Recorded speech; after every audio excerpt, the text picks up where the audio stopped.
네, 안녕하십니까. 좋은나무교회 문현 목사입니다. 오늘부터 신론, 우리 조직신학에서 신론 부분을 시작하도록 하겠습니다. 조직신학이 이렇게 재밌게 하려고 해도 조직신학이라는 자체가 교리를 가지고 하는 거기 때문에 조금 이렇게 어떤 재미는 좀 떨어질 수 있어요. 그렇지만 우리가 같이 이렇게 배우는 거다. 정말 중요한 거를 배우는 것이다. 그런 마음으로 같이 좀 따라와 주셨으면 고맙겠습니다. 부족하지만 또 이렇게 열심히 하도록 하겠습니다. 일단 이제 첫 번째는 하나님 존재에 대해서 우리가 신론이기 때문에 하나님께서 계시다. 하나님 존재에 대한 그런 부분들을 좀 다루도록 하겠습니다. 일단은 이제 하나님 존재에 대한 여러 가지 견해가 있어요. 하나님 안 계시다. 하나님 존재를 부인하는 견해가 있고요. 대표적으로 무신론, 또 불가지론. 요런 게 뭔가는 이제 제가 구체적으로 설명을 해드리겠습니다. 다음에 이제 하나님의 존재를 잘못 이해하는 견해가 있습니다. 범신론, 또 다신론, 이신론, 요런 경우들. 그 다음에 이제 하나님의 존재를 부족하게 믿는 거죠. 이해를 하는 경우. 하나님을 인정은 해요. 그렇지만 성경이 말하는 정확한 하나님은 이제 아닌 거죠. 대표적으로 유대교, 또 이슬람교의 일신론, 이런 것들이 좀 존재를 부족하게 이해하는 견해입니다. 그러니까 하나님 존재를 이제 가장 바르게 이해하는 견해는 삼위일체론과 유일신론. 요게 이제 하나님 존재를 바르게 이해하는 그런 견해이죠. 하나씩 좀 구체적으로 한번 볼게요. 하나님의 존재를 부인하는 이런 견해인데, 대표적으로 무신론. 말 그대로 신은 없다라고 하는 거죠. 무신론은 신의 존재에 대한 신앙을 부정하거나 또 이런 어떤 신 존재 자체를 인정하지 않는 것이에요. 근데 원래 고대 사회에는, 예전에는 모든 문명이 종교에 기반이 되었기 때문에 무신론이 좀 드물었습니다. 어쨌든 나무를 신으로 삼든 달을 신으로 삼든 어쨌든 신을 삼았거든요. 신이 있다라고. 그랬는데 이제 이것이 근대로 이제 넘어오면서 어떤 계몽주의 사상이라든가 이제 이런 것들로 인해서 이게 이제 하여튼 본격적으로 무신론이 등장한 거는 18세기 후반에 우리 유럽을 중심으로 해서 과학과 기술이 이제 발전이 되고 막 이러면서 무신론이 좀 이렇게 등장을 하게 된 겁니다. 신을 부정하기 때문에 당연히 영적이고 초월적인 그런 존재와 사건을 부정합니다. 무신론은. 그러니까 눈에 보이는 것만 인정하죠. 그러니까 오늘과 현재를 굉장히 강조합니다. 근데 이 무신론의 잘못은 존재에 대한 설명이 약합니다. 우리가 살다 보면 어떻게 좀 이렇게 신기하고 어떻게 이해가 잘 안 되고 하는 그런 부분들이 많이 있죠. 이게 사실은 영적인 부분과 초월적인 부분인데 이제 그런 거에 대한 어떤 설명이 굉장히 약한 그런 약점을 좀 가지고 있습니다. 두 번째로는 이제 불가지론인데 요거는 신이 있는지 없는지 요게 잘 알 수 없다는 거예요. 그러니까 하나님 존재에 대해서도 중립적인 태도죠. 그러니까 찬성하는 것도 아니고 반대하는 것도 아닌 겁니다.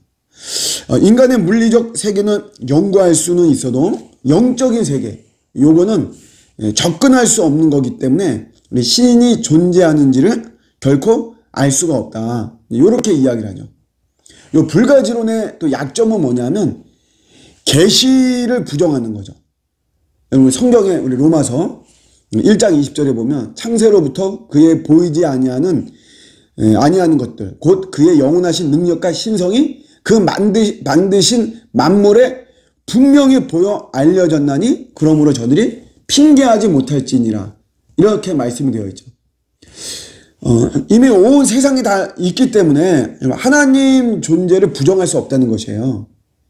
제가 예전에 여의도에서 벚꽃놀이가 한창일 때 거기를 갔는데 주차할 데가 없잖아요. 많은 사람들이 오기 때문에. 근데 보니까는 차들이 막 주차해 있더라고요.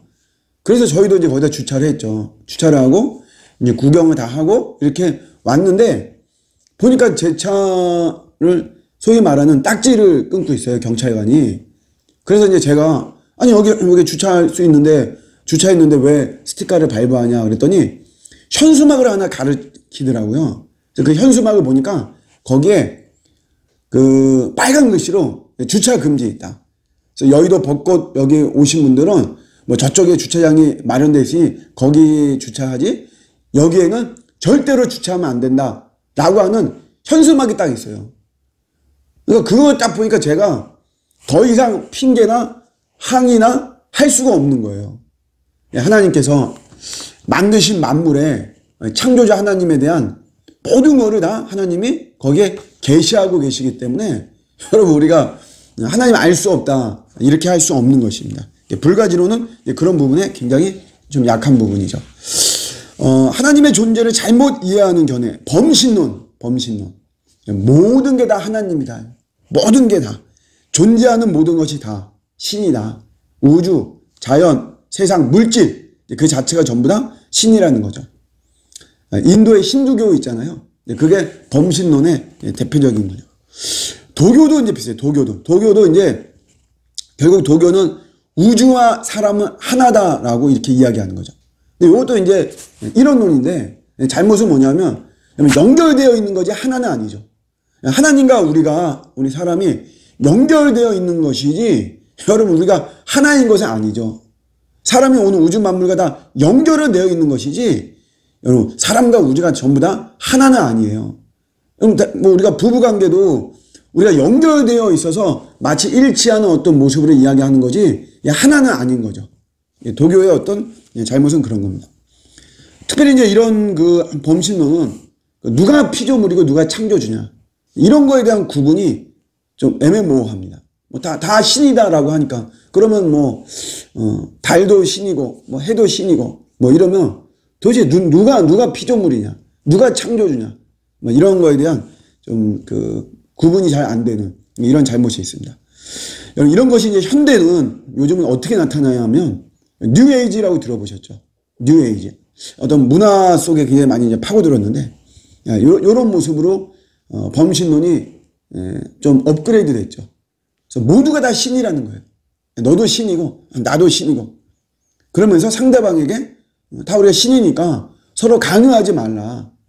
극도의 어떤 뭐 개인주의하고 이렇게 맞물려 가지고 요 뉴에이지가 굉장히 어필을 많이 하고 있는 이런 모습입니다. 그러니까 절대적인 신은 없고 모두가 다 상대적인 신이다. 이렇게 이야기를 하는 거죠. 요게 이제 종교다원주의로 진화를 하고 있습니다.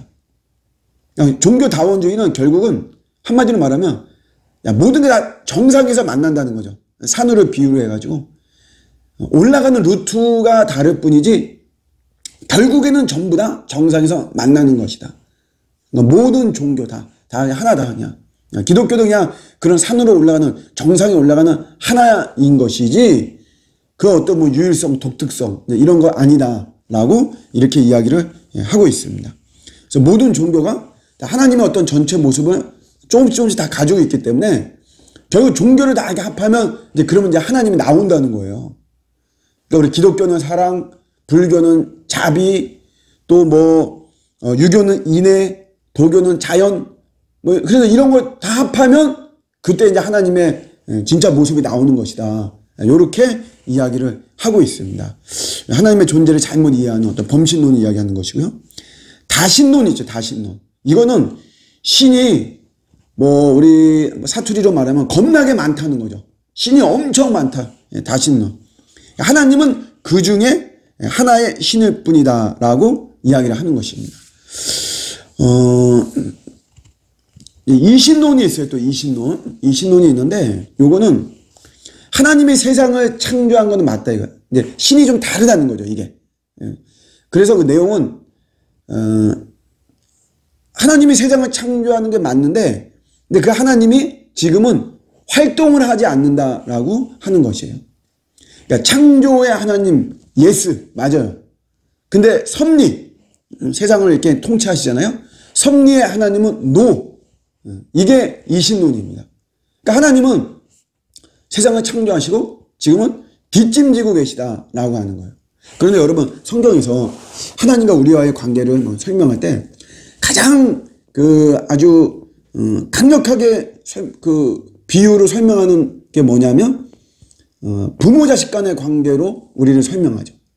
하나님은 아버지죠. 우리는 자녀. 이렇게 하면서 굉장히 많이 부모 자식의 관계를 많이 설명한단 말이에요. 여러분, 보통 정상의 부모들은 자식을 놓고 난 다음에 내가 이제 낳았어, 이제. 근데 이제 우리 자녀가 됐어요. 그 나는 몰라. 네가 알아서 커. 이런 거 없죠. 어쨌든 여러분, 극진하게 우리 자녀들한테 관계를 맺고 개입하고 간섭하고 이러면서 우리 자녀들을 막 다 키우고 다 그러잖아요. 그런 것처럼 여러분, 하나님 이신론이라고 하는 것이 아닌 것이에요. 이게 뭐 잘못된 것이고요.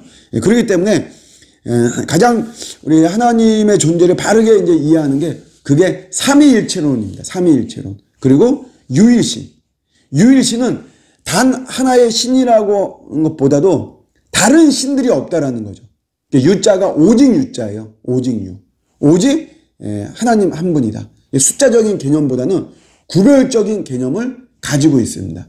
이게 가장 잘 설명하고 있는 하나님에 대한 개념입니다. 네, 오늘 여기까지 하겠습니다. 감사합니다.